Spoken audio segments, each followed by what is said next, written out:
Hi, I'm James Barnard, and you're listening to the Headsmack Podcast.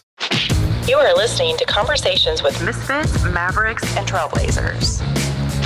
Hey, welcome to the Headsmack Podcast. My name is Povolni, and I'm excited to have another conversation with a Misfit. James is an award-winning logo and visual identity designer, educator, international speaker, and owner of the logo design studio Barnard Company. James splits his time between client work and design education. His content, which he shares with his 1 million followers, focuses on how to be a better designer, navigating your software, and plus the common pitfalls of the logo design industry. James, how you doing, man? Very good. Who are you calling a misfit? Honestly, cheeky bugger. Cheeky thank you bugger. for pronouncing my name right. Barnard, well done. Everyone says Barnard. Yeah. It's Barnard. Well done. Nice job. Yeah, I think I said it when I first met you. I think I said Barnard, but then I got the hint. You got it. Well, man, glad to have you on. I'm excited to talk logos. Love your content. You got my attention through some of your content online. Not only is it super educational, but it's funny. It's a lot of fun. Looks like you're having fun doing it. And so, tell me a little bit about your origin story. I like superheroes and stuff, and I love hearing people's origin stories, and I love hearing how they got to where they're at. So, share a little bit about James's origin story. Yeah, sure. So I'm from the UK, but I live in Australia now. We'll get onto that, I'm sure. In the UK, my first graphic design role was a sort of junior design position in the publishing industry. I used to work in magazines. So my first job was for Runner's World magazine. And I used to design all of their sort of online advertorials, email newsletters, flash adverts, all that kind of thing. That's how I kind of cut my teeth. And I basically worked my way through the publishing industry, went on to another magazine house where I met my now wife, went to work for a national newspaper called the Daily Telegraph in the UK, and eventually found myself in a position where I was, I'd achieved a certain amount in my career that I was getting to the point where I was managing people. And my last full-time role was head of digital design. So I had a team underneath me, which I loved. And I loved actually, mentoring them and guiding them through, this world, this life as a graphic designer. But ultimately, I found that I was doing less and less of the design work, which I really didn't enjoy. I actually liked being sort of hands-on. So the creative director role really just wasn't for me. I didn't enjoy it at all. So I left to, I basically went freelance to try and find, while I was trying to find another full-time role. And while I was freelance, realized this is awesome. This freelance life is brilliant. I can kind of pick my own clients. I can work for whoever I want. I can take a nap in the middle of the day if I want to. And so that was 10 years ago, and I've been freelance ever since. And we moved to Australia about 4 years ago. I really started firing on all cylinders with the logo design side of things. So I niched down into that. And then about 3 years ago, had one of my video posts went viral and kind of changed my life, and realized that I needed to be spending way more time on social media because it brings in huge amounts of clients. Yeah. So diverted like half my time to creating content around graphic design. And this is where I've kind of found myself now.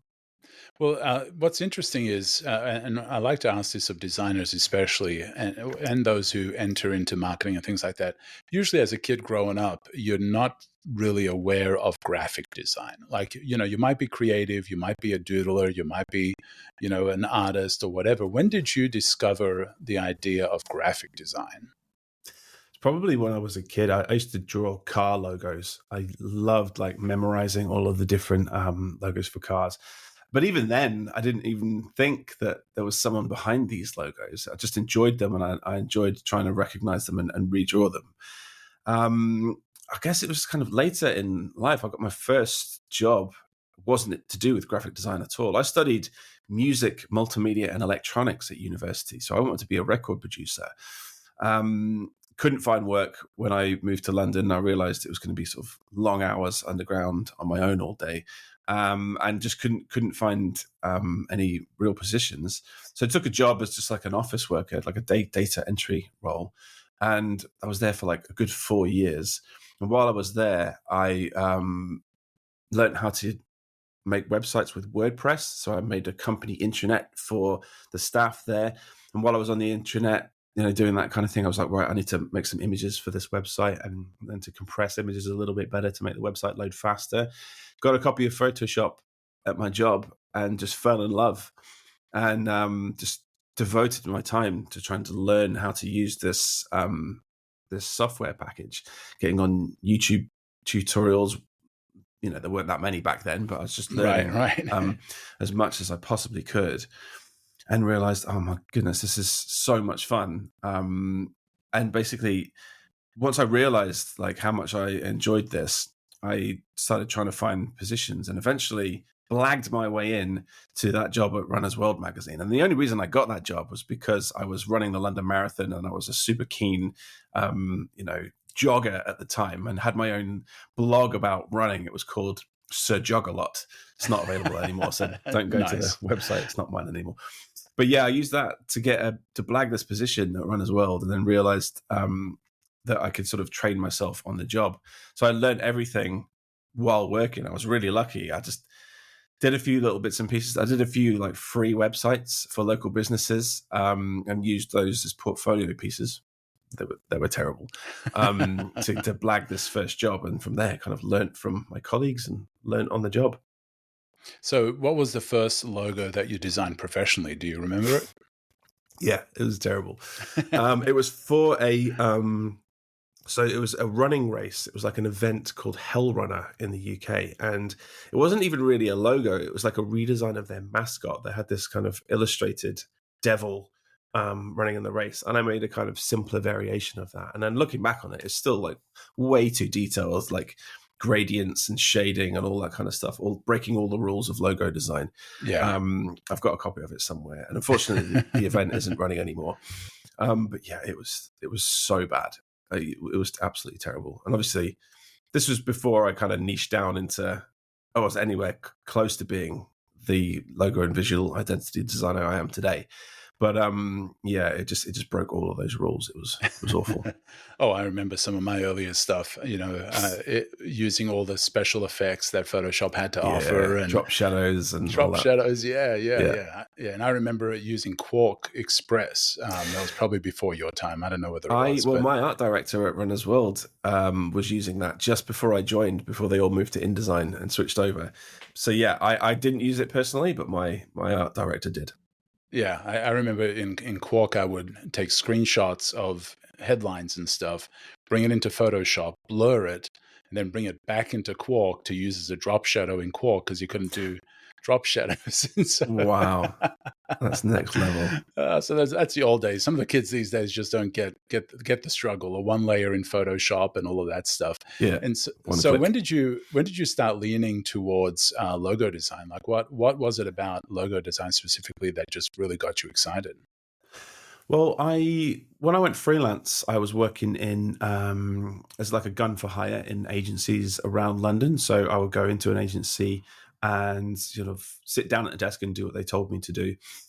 And then this was just before COVID happened, and also my wife got pregnant. We had our first child 6 years ago, and at the time my wife earned way more than I did, so she went back to work, and I became a sort of stay-at-home dad. And I pulled in the odd job for a bit of beer money on the side, for a bit of spending money, in and around looking after my daughter. And so while I was at home trying to pull in more clients directly so that I could actually do more work at home, I got deep into like Christo's content, from the future, and learned about like the business of design and how to sell my services a little bit better. And I've been at that point in time, I'd been a designer for like 9 and 10 years, and realized that I needed to sort of niche down and actually start being discoverable as a designer, rather than this kind of jack of all trades who can do it all. Because at this point I can do, a little bit of animation, I can do a little bit of layout, I know print design, digital design, web design, and the branding side of things had always been like the fun part for me. I hadn't done too much of it, so I had enough sort of logo design jobs to kind of start a decent portfolio. And I made the decision to kind of fire all my retainer clients that I had on doing work that I just was not enjoying. Changed my portfolio, removed everything that wasn't to do with logo design off the portfolio, and really started specializing. And it worked almost immediately. Like just those changes on my website, rewrote the landing pages, started targeting keywords like freelance logo designer London, and did really, really well for those search terms, and shot up the rankings on Google to the point where I was getting like 5 or 6 leads a week just from SEO alone, which was really great. They weren't like the best quality leads ever, but it was enough to get by on. So I just started doing more and more. And obviously the more logos I did, the better I got, and the more that I could show in my portfolio, and the ball started rolling from there. I love that. And now there was a point where you almost lost your business, right? Tell me a little bit about that. I made the mistake of putting my prices on my website. It was a disaster, an unmitigated disaster. So I was getting a lot of leads through that were like, can you do my logo for free? Can you do it for 50 quid? In my mind, putting a floor price on my website would kind of weed out those leads. And so what I did was I structured the my offerings into kind of packages. I called them startup. I forget the name of them. Startup, professional, and deluxe packages, like good, better, best. And on the startup one, the entry level, which is basically a logo and a set of and a brand style guide, I put a floor price on that, and then everything else was kind of inquire for price. And I thought that would kind of, weed out a lot of this admin that I was having to do. But unfortunately, it meant that I got no leads in 2 months. Wow. It was an absolute disaster. It could not have gone worse. And halfway through, I cut the prices in half to try and get people back onto the site again. That didn't work. I threw some paid advertising to get people to the site, wasted money, didn't know what I was doing, and eventually reverted back to the sort of inquire for price model, and things started picking up again. But it was interesting that it was just like a hard bounce for people seeing that price point without me having the opportunity to discuss why getting a logo design for me is worth what it is. They were just bouncing off to a competitor or just leaving altogether. So yeah, could not have gone worse. I dried up, all my cash flow dried up, nearly lost the business, and luckily changed tack and went back to the way things were, and saved it. But yeah, it was close. So what did you do after you finally realized that the pricing, putting the pricing on the website was killing your business? What did you do to reinvigorate it aside from removing the prices? Well, I mean, I'd always been doing a little bit of marketing, inverted commas, on the side. So writing articles was something I was actually quite keen on, and I used to enjoy a lot. I actually wrote a piece about how I almost destroyed my business, and that got a bit of traction. I think it was titled like, should you put your prices on your website? And then a follow-up article, no, you shouldn't. And that did pretty well. But luckily for me, after that, things started picking up on social media. And while I was twiddling my thumbs trying to find clients in that dry spell, I put a lot more work into my socials, and I started doing sort of concept logos, tracing sketches and turning them into vector. I was posting to places like the logo design and graphic design channels on Reddit, and they were doing pretty well there. And then I also submitted a few sort of concept logos to this book called The Logo Lounge, which is like this graphic design inspiration book. And 3 of my designs got accepted. And I was like over the moon, this is a great sort of, maybe this could turn the business around. I've got work that's now suddenly being published. I was like, this is brilliant. Went on social media and turned the camera around for the first time and started, recorded my own reaction of me getting into this book. And I'd never done that before. I'd always been kind of like screen recorded content or kind of top down videos of me sketching something and turning it. Yeah, exactly. The second I turned the camera around, instant success. That video went viral, and it got something like 3 million views. And overnight, my business turned around. I was now booked out 3 months solid. So it was unbelievable the amount of leads that I got. I think I got something like 70 leads from that one video. And overnight, my business is now a success.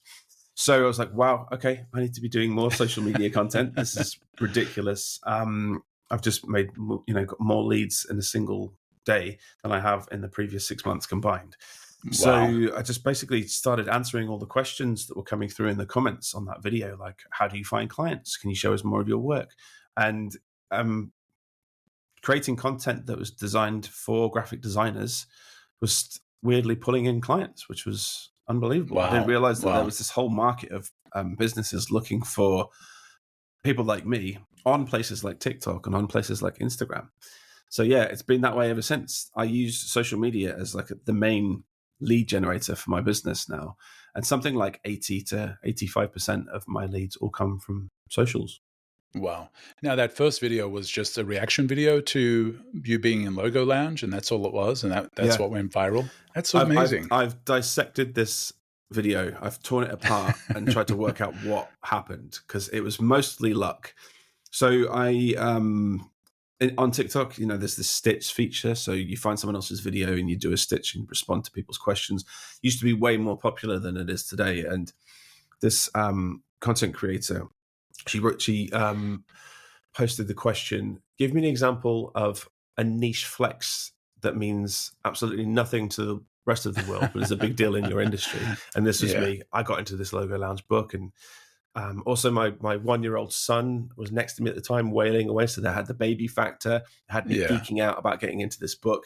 Another thing was that my stupid British accent, everyone thought I was saying Lego, not logo. So everyone stayed around to the end to wait for these incredible Lego designs, and got really disappointed at the end. Yeah. So there was a lot of luck there. But yeah, just basically being genuine and geeking out about getting into this book was cool. And then everyone then went to my profile to try and find the logos that got in, because I didn't mention them in the post. And I think that led to a lot of follows. I got something like 15,000 followers in 1 week. Wow. Which is ridiculous. Wow. So, but luckily behind that video, I had something like 30 videos of me making logos, the screen recorded content, working in Adobe Illustrator. So it meant to, a lot of new followers. And from there, the content changed a bit. I'd started getting on camera more and doing a lot more talking. Bought a nice camera with, professional lighting and up the game a little bit, got a good microphone, and the rest is history. That's awesome. So how many followers did you have at the time when you went viral for the first time? Before, there was maybe a couple of thousand. I mean, I think on TikTok, I was maybe like 800, and I had a couple of thousand on Instagram. And then overnight, TikTok went to like 15,000 in like a week, I think it was. Wow. Then about 6 months later, after making all of this content that was designed for TikTok, video-based content, getting on camera, talking about the graphic design industry, about 6 months later, I had a video go viral on Instagram, which was such a weird niche. It was about the pencil tool in Adobe Illustrator. And basically, that video got 15 million views. And by that point, I'd been making so much video content for TikTok and posting it to Instagram as well, that when people went to my account, there was a bank of like binge-worthy content that they could just go through. And I got 100,000 followers in 1 week on Instagram. Wow. And it was ridiculous. I thought someone was playing a trick on me. I thought my mates had paid like, for one of those bot subscriptions or something. Yeah, the bot farms, Yeah. But it just didn't stop. It just went absolutely crazy. I hit like 10,000 followers in a couple of days. I was like, wow, that's incredible. And then a week later, it 10x. I was like, this is insane. That is so amazing. Basically, since that point, I think that was maybe 2 or 3 years ago that happened. Since that point, I've just kind of kept the ball rolling and kept it going. And since then, got done a little bit more on YouTube, found my place on LinkedIn as well. And combined now, it's 1 million followers, which is unbelievable. And that's led to so many other opportunities, and it's opened so many doors for me. It's brilliant. Yeah. Wow. That is so cool. So with, now that you're full in on logo design, did any views about logo design change from when you decided to go into it to now that you've kind of gone down the road, you've taught on it, you've spoken on it? What do you have any views that have changed about logo design in that time? Personally? Yeah. I think, if anything, it's kind of strengthened my view that logo design is the purest form of graphic design. Changed my mind. I've basically been just like selling this point. I mean, obviously, I'm completely biased. I'm a logo and visual identity designer. I'm always going to say that. But yeah, I could not enjoy this part of the industry more. I think it's like one of the purest forms of design. It's like starting from scratch, starting from just an idea, or the ethos of a business or their values, and sort of rolling all of that into a ball and spitting out one single symbol that represents their industry at a glance. It's not an easy thing to do. And when you can get it right, it's absolutely beautiful. And I live for it now. I find myself, I follow a lot of other designers. I've got a lot of inspiration from my heroes, and I'm now in a position where I'm lucky enough to have met some of them and gotten their thoughts on it. And just chatting to them, it just kind of really recharges my batteries about the industry, and it's so inspiring just having them be my friends now, and I can chat to them whenever I want and get ideas from them. It's brilliant. So I love this industry. I don't think I could do anything else now. Yeah, well, and I agree with you about the value of the logo. And for me, I can't really, something isn't real for me. Like when I'm doing a personal project, something isn't real for me until I've been able to create an identity for it. Like even for this podcast, the Headsmack Podcast, it didn't feel real to me, and I didn't feel as connected to it, or that it was as legitimate, until I solved the puzzle in my own mind of what the logo looks like. What does a Headsmack look like? What does my brand look like? And I've done other brands for myself as well, and it didn't feel real until I had a logo for me. That's how that's how I work. That's interesting, because I struggle branding myself. I hate my current logo. I don't actually really use it anymore. I took it off my website and just use my face. And I've always been jealous of people like Alan Peters and Aaron Draplin, who've got these great brands for their own business, and I've never been able to do it for myself. So I really need. I've set myself a challenge for this year to create a great brand for my own business, and I need to treat myself like an actual client, the way I do my client work. Is come up with the success statement for my own business, come up with some brand nouns that mean something to me. The trouble is that I'm always going to want to tweak it. I'll always find problems with it. I'll be changing it until the day I die. Yeah. But I've got to the point now that I've lived in Australia for 4 years now, and I'm about to become an Australian citizen. I think I might move my business from the UK to here very soon. I think that's the perfect opportunity for me to rebrand and maybe even rename slightly, just to kind of, start a bit of a fresh with that.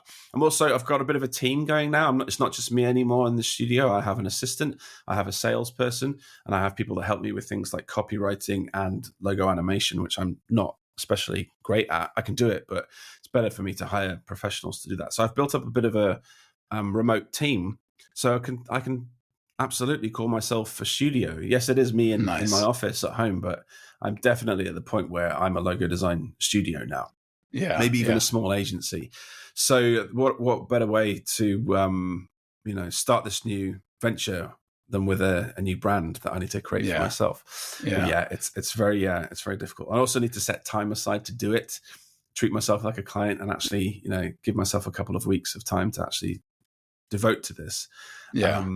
And once that's done, there's so many things I've got in the pipeline that I can do. I can get merch done. I can do t-shirt runs. I've got a wooden sign maker on retainer right now, ready to make a sign for my office. I just need a good logo to go with it. Yeah. And I even did a project recently for this motor racing team in Texas. In return for designing their t-shirts, they're going to put my logo on the side of their car. And I didn't have a logo to give them. I didn't want to give them my old one. So I gave them I don't know if this sticker that's on my water bottle here, one of my followers did that for me, a guy called Ben Daniel. And I gave them that because it's the only thing that I've got that kind of really represents the business. That's just terrible. So I need to get this logo done for myself for sure. Yeah, designing your own stuff as a designer is the toughest thing because it's so close to it. And I think it even happens for clients when they're so close to something that they definitely need somebody else to give them a objective, view and an objective opinion on it. And for me, my Voppa logo hasn't changed in like 15 years. Like my Voppa logo, once I settled on it, I'm like, I'm not touching it anymore. It is what it is. Now I've fiddled with Headsmack and other things. Those it's been a little easier to create, but my own personal logo has been a little tougher. And so you started talking a little bit about process, and I do want to dive into some really practical stuff when it comes to logo design and getting the logo that is the right logo for a business. So when somebody comes to you and says, "Hey, James, love your videos, awesome stuff. I need a logo. What do you tell Mm-hmm. them? Okay, so just recently, I have a salesperson who's come on board, and they handle that side of the things for me now to actually get them in as a client.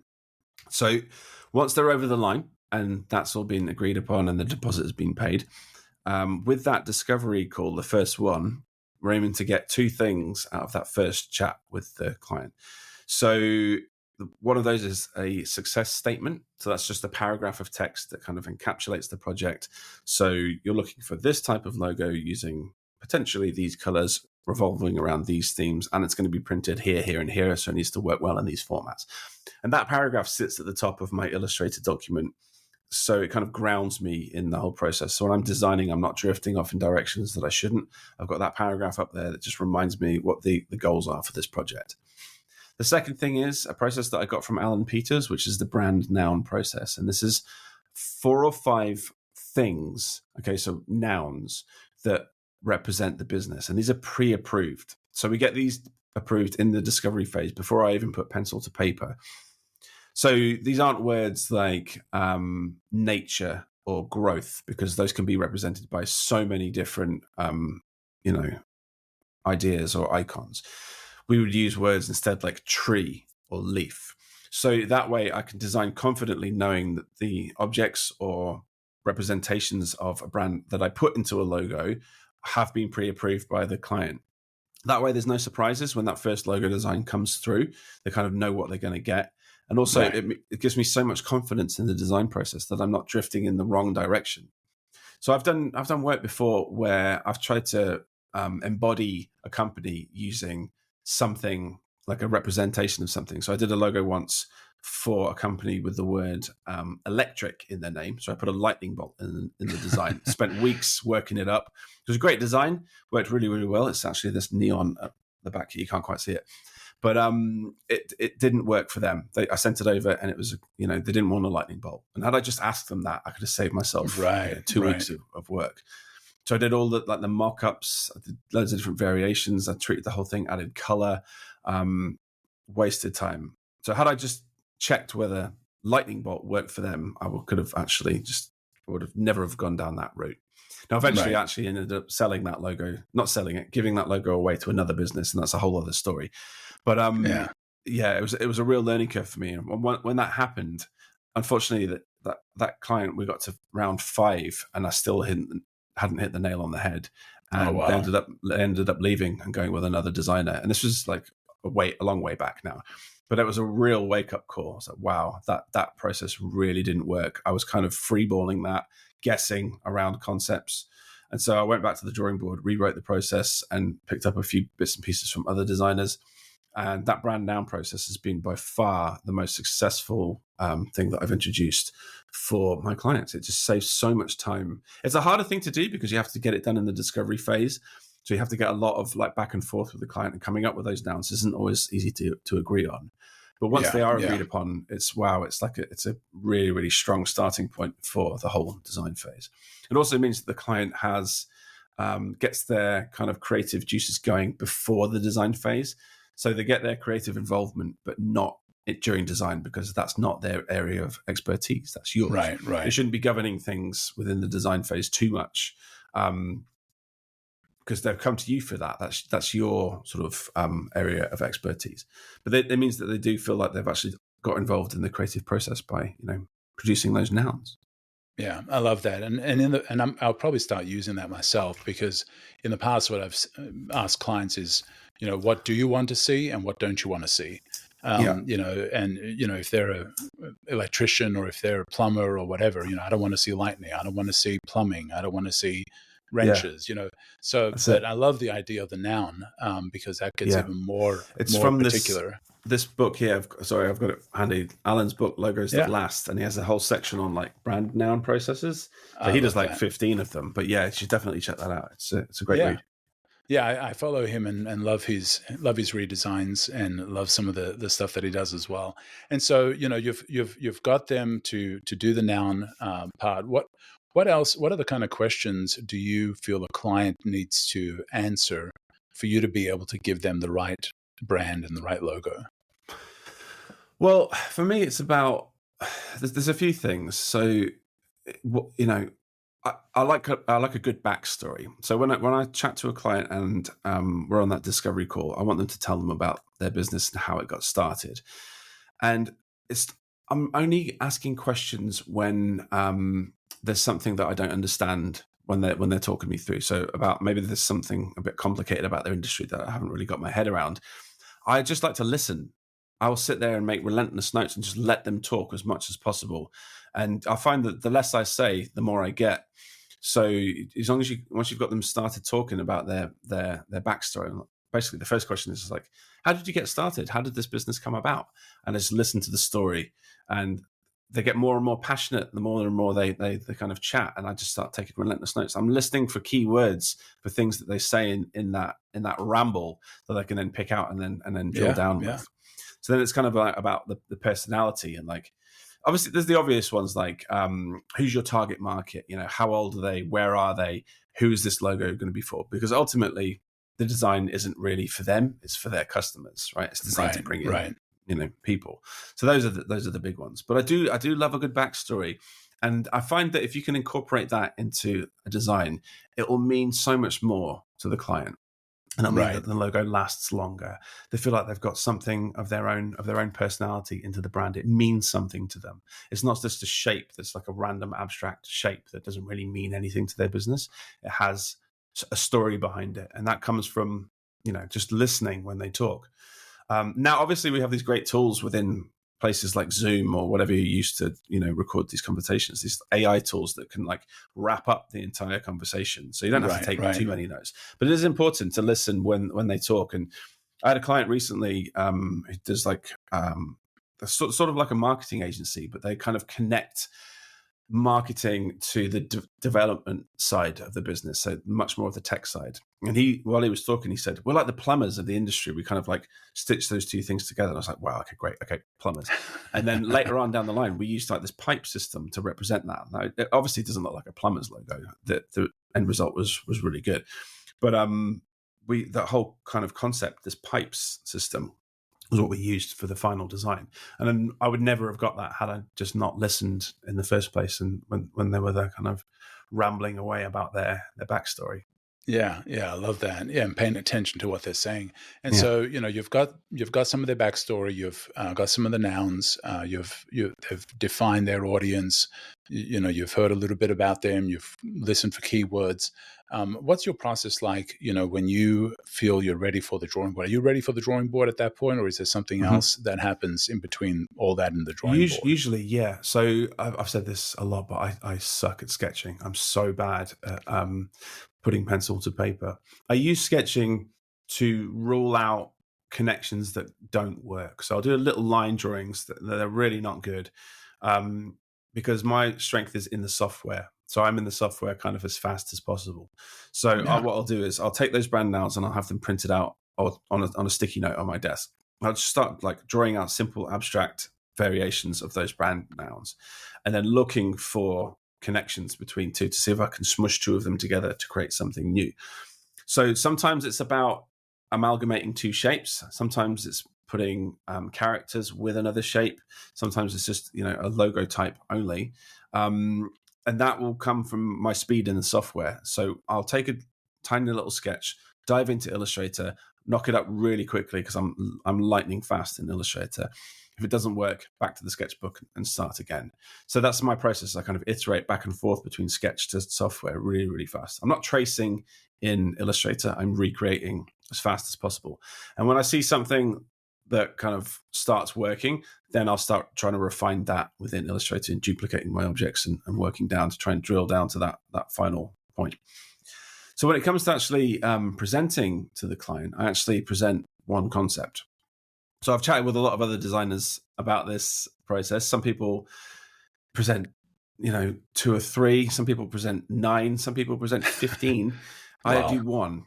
But because of this sort of brand noun process, I know that the client is going to like the idea because I've used their pre-approved nouns within this process. So I will go to town with this first presentation. I'll do a full mock-up. also in that discovery call, I'm asking where this logo is going to go.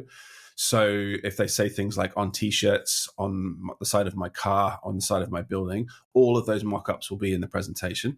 And if I can find imagery from their website or a picture of them from social media, I will mock the website up onto a picture of them or onto the side of their actual building or onto a product that they might have, using my old skills from back in my Photoshop days to bring that to life.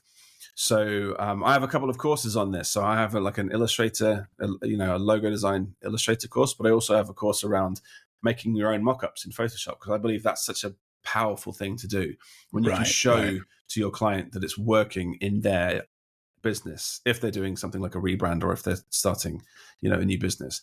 Take a picture of their office, remove the old logo, put the new one in place, or find a picture of them wearing a t-shirt, remove the design from their t-shirt and put a logo there. It sells it in so much better, to the point where I've started to get work signed off first go quite a lot of the time. I don't want to say a statistic on that, but it's more than half of my work gets signed off first go.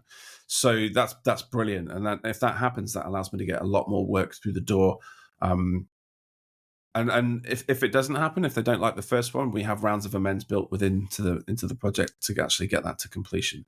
Usually 3 rounds of amends, and very rarely do I have to go back to the drawing board. It'll usually be like tweaking something within the design, because that process beforehand is kind of guaranteed that what comes out they're going to actually be aligned with.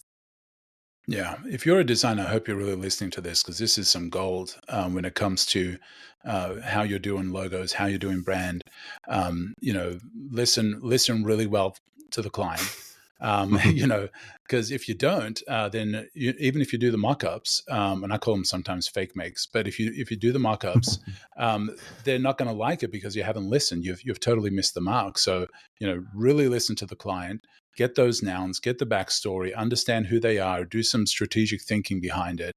And then you create the logo, and then the mock-ups. I can't emphasize how important doing those, mock-ups is, because it allows a non-creative client visualize the logo. If you just email it to them and say, hey, here's your logo, they're looking in the context of maybe their phone, in an email amongst, they've just had to deal with something with HR or some other thing or whatever. And suddenly they get this email with a logo. It just does not present as well. So I love that that's part of your process. And if you're a designer, listen to this, really pay attention to that. And I encourage you to get James's course on creating those mockups as well, because that'll take you to the next level. And so when it comes to a company coming to you and saying, I think I need a rebrand, who would you say needs a rebrand and who doesn't need a rebrand? Depends, doesn't it? Most of the clients that come through to me are businesses that have done really, really, really well for themselves. I've got to the point where they're starting to deal with more higher paying customers, or their logo has more touch points, and the old design isn't standing up in this new world. So they've created a design that isn't versatile, doesn't work well in one color, doesn't scale down well. So when you print it on, embroider it onto a t-shirt, is too detailed. Those are the kinds of clients that I get. They've got to a point where their business has gone well, but the logo is making them look cheap. So yeah, that's kind of where I can come in. I can upgrade almost what they've got existing. So yeah, it's a lot different, and most of the time it's because they're not proud of the design anymore. They've done it quite quickly at the start of their business, and now they've got to a point where they're trying to bring in bigger clients or more higher paying customers, and they hand over a business card with their old logo on it, and they're embarrassed, and they can feel it every day. They want something new and something that they can be proud of, and something that means something to them. So that's kind of like the majority of my customers will come from. And then usually the rest of the customers are kind of like new startups, people who are actually just like getting going, or maybe got a little bit of investment and they can afford to actually hit the ground running with their company with a great brand from the start. So yeah, it's a bit of a mixed bag. And sometimes I'll deal with customers that have really, really sort of old brands, have started in the 60s or 70s, and the design was has a lot of history behind it. So they don't want to go too far from the original logo. They just want to modernize it and bring it into the real world. And, a logo from the 70s that was quite detailed and worked at the time now doesn't work in an app icon. So you need a variation that is, scalable and actually modernized and can work in today's world. So those are the kinds of clients that I deal with. Draplin would like those logos, but yeah, exactly. So say somebody comes to you and they've, they went with Fiverr. They got a Fiverr logo. What are some of the things that they need to understand when it comes to a logo that lets them know they have a bad logo? Okay, well, so Alan Peters said this best: simple, memorable, and unique is directly from the horse's mouth there. I think you can't put it better than that.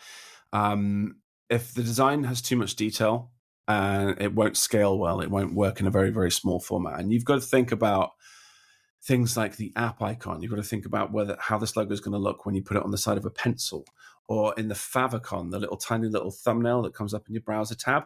If it doesn't work there, it's not going to work in the real world. So if the first thing is like, does it scale well? Is it simple enough that when it's in a tiny, tiny format, can you still see it? Does it work well in one color? So when you put it on a black background and turn it into white, does it still work? Do you have a variation that inverts? Do you have a variation that's going to work well when you put it on a trade show banner next to a bunch of other logos in white on black? Is it going to stand up next to them? And then, there's all sorts of other, rules and regulations around design, which is why you come to people like me. I don't want to give them all away. But yeah, when you find that you're printing it and there's difficulties with printing, you can't get it embroidered because it's too detailed, or there's too many colors, or there's like gradients through the design and you don't have a variation that works in one color, that's when you need to kind of get a good designer on board. So yeah, and then the other thing is kind of, versatility. Do you have different variations of the design? So rather than just one single logo, do you have a system that you can use in different formats? So from the very, very small to blown up on the side of, an advertising billboard. You can't just get away with one logo anymore. You need like a responsive system that actually scales so that you've got all these different formats that you can use in different circumstances. Yeah. And if all your designer gave you was a JPEG, you're in trouble because it's not going to scale. And I've actually had a client that came to me. He's like, yeah, well, I got from the designer was a JPEG, and they've used that on everything. I'm like, you need to have that vectorized. And like, well, the designer won't vectorize. They created it in some app that only creates exports in JPEGs. Right. And so definitely, what's that? That old chestnut. I've heard that a million times before. Yeah. And so definitely make sure that, when you're working with a designer, that you're getting all the files that you need, and as James has mentioned, the reversed out versions, the versions that work for favicons that, it might be slightly different from the main logo proper, but it's a version of it that is still on brand that scales to that size. So you'd mentioned that you also do, beyond the logo design, you do visual identity. What are some of the elements that a business needs to consider when it comes to a complete visual identity? Because the logo isn't all of it. What are some of the things that you recommend to clients that they need to also consider? Well, I guess, when I send a logo over to a client, I am testing it in a few different formats to see what else is needed.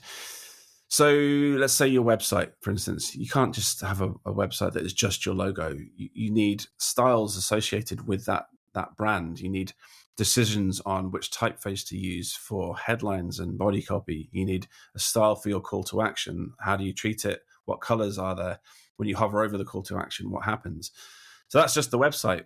And immediately there's 10 things that you need, like background patterns, colors, treatments, that kind of thing. So a logo alone doesn't kind of cut the mustard. You need a system to go with it, and you need a way to use that logo in the real world.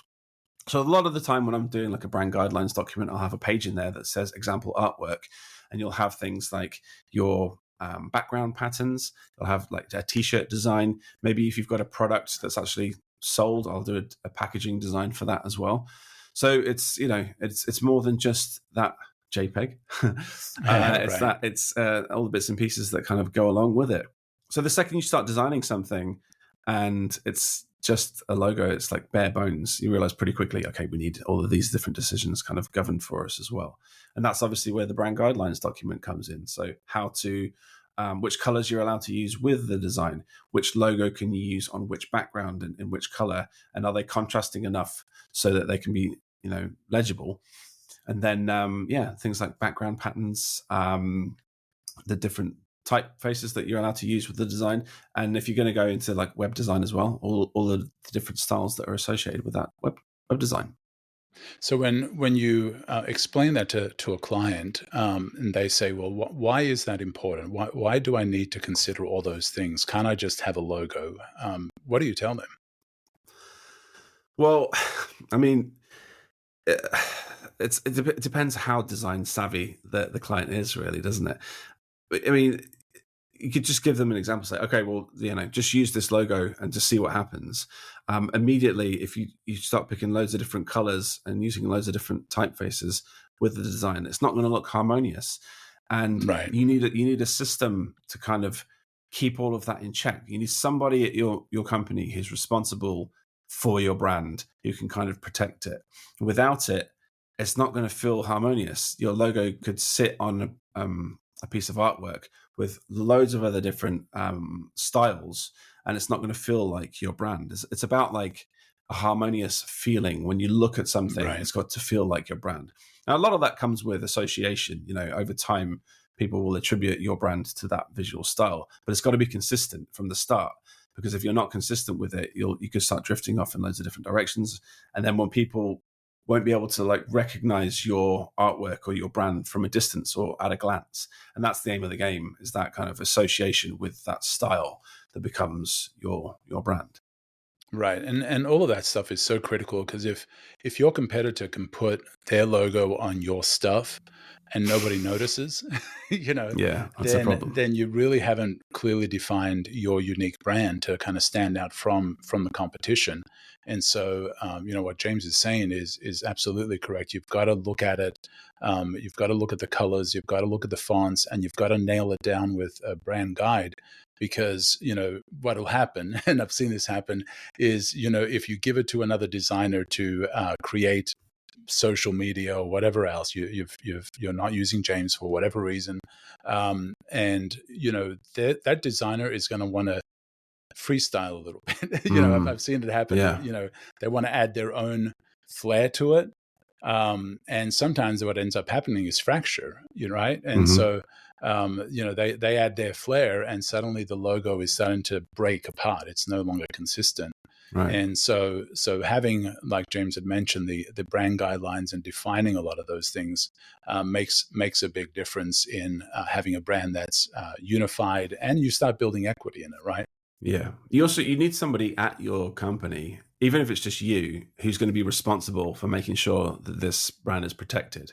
So I designed my wife's company's logo for her. I redid it recently, but I watch her making social posts in Canva, and she goes to the font drop down and she goes, wee, and starts finding any font and go, that's a nice one. And she's like, tag it. I'm like, no, you've got to stick to this. You've got to start creating consistency. Otherwise people aren't going to know it's you. So even as the CEO of her own company, she's still doing it. So, it's so important, but you need someone in your business who is the brand ambassador, the champion, find out who that person's going to be, because it can slip away from you so quickly. The wrong font choice here, or someone squishes the logo, or someone changes, takes the logo that's designed to be used on a light background and just adds a white color overlay to it, and it inverts the wrong way. Yeah. So it happens all the time, especially with logos that use a lot of shadows and highlights, and people just invert them and expect them to work. It doesn't work. Like I see that with the Premier League logo, which is the lion's head, and they have a variation that works in a reverse format, but you see it all the time. You see the dark version, and people have just put a white color overlay on top of the dark version and printed it wrong, and it's inverted. It looks weird. The shadows are in the wrong place, and their eyes are bright white. It's like it's totally wrong. So even places like that, they get into trouble as well. So it's so important to have someone who is responsible for protecting your brand in your business. Right. And that also starts building equity in your brand, because, when people start seeing a consistent logo, it's no longer each piece having to work on its own. It's kind of working in unity with other things that they've seen of your brand. And so if you Mm, use a certain color consistently, then it starts building equity in that brand color or the brand right. font or whatever style. And so as opposed to every single piece having to kind of live on its own power, right?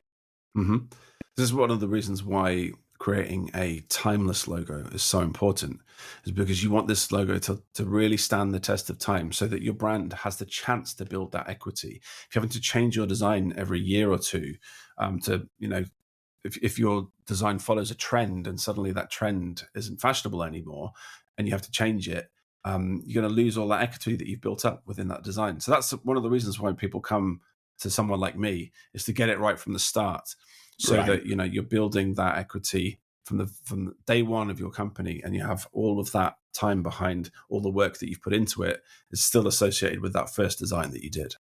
Right. Well, and that's the value of going to somebody that knows what they're doing, like James is they build for the long term, not just for the trend. Because at some point the hipster logo is no longer going to be cool. At some point, the gradients and the shadows and the bevels and all that won't be cool, and you suddenly start looking irrelevant. And Mhm. so building for longevity is definitely a key to it. So when it comes to so you've created the visual, you've presented the logo. Is there anything else that a brand needs to consider when it comes to creating that visual identity? Is there anything that we've missed? Um, I mean, it's not just the visual identity that goes with that brand. There's a lot of other things as well. It's like tone of voice, like who you are as a company. And unfortunately, that's not something I can help with my business. That creating that trust within a brand comes with what you do as a company and who you are, and how you speak to the world. Um, I just help with the kind of the visual side of things, which is A, with a great logo, and B, with the extra elements that you can throw in.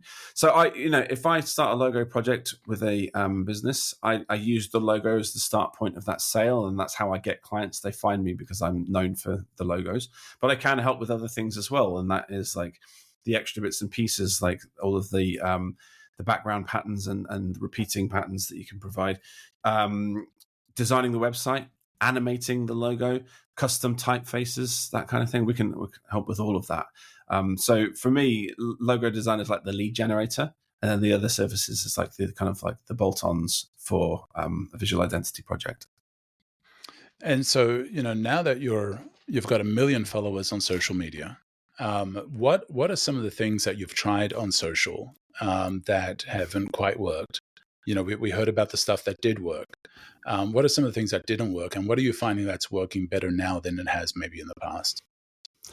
So my content is for designers predominantly, but my secret audience is clients that want a new logo design business. Okay, so I'm aiming to set myself as the expert in my industry. So by teaching other designers about this world, and specifically about like software packages, and like tips and tricks in packages like Adobe Illustrator, behind the scenes, clients are looking at it going, who's this guy teaching other designers? Maybe we could just go to this guy first and foremost.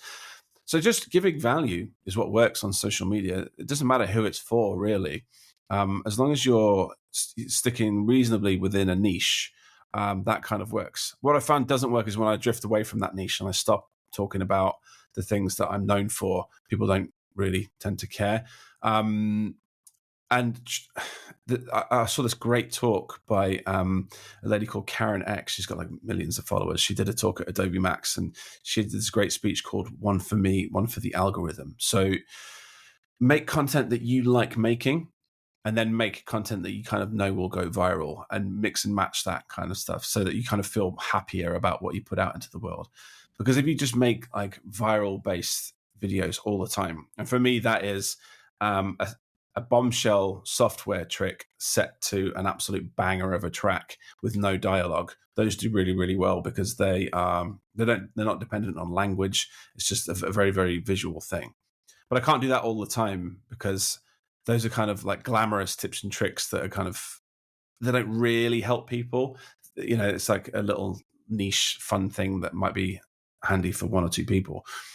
When I get on camera a bit more and I talk more about the fundamentals of design, or how to be a better freelancer, how to speak to clients, those don't do as well on the kind of popular side of things, but those lead to more followers, because when a viral video does come in and lots of people are suddenly on your page and they go through your content, it's not just cheesy videos of you like pointing at the camera and sticking your thumb up, which I'm kind of known for.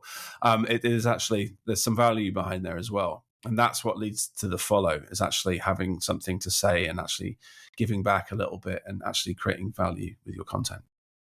Was there a tip that you posted that surprised you on how well it did? Yeah, the pencil tool, like how to manipulate paths with the pencil tool and like shave off edges and cut corners with it. When I found out about it, it was through a content creator called Abby Connick, and I didn't know about it either, which is why in that video that went viral and got 15 million views, it was partly to do with my reaction about like, what I didn't know. What's happening here, and recreated it on my computer, and was like, okay, this is amazing. 15 years using Illustrator, how did I not know this? And that's kind of had the sort of funny side behind it, and really, really took off. But yeah, the ones that are really successful are the weird little quirks within software that you didn't know were there. Those kind of like hidden tips and trick videos, those do really, really well. Man, this has been an amazing conversation, and like your content, not only great for designers, but I think also great for people looking for help in branding, in logo design. And so I encourage you to reach out to James. And James, if they want to get a hold of you, what's the best way to get a hold of you? So my website is barnard.co. So you can see my my work there. And there's also some great resources for designers on there. I've done a bunch of live streams with people like Adobe, so you can kind of watch how I work.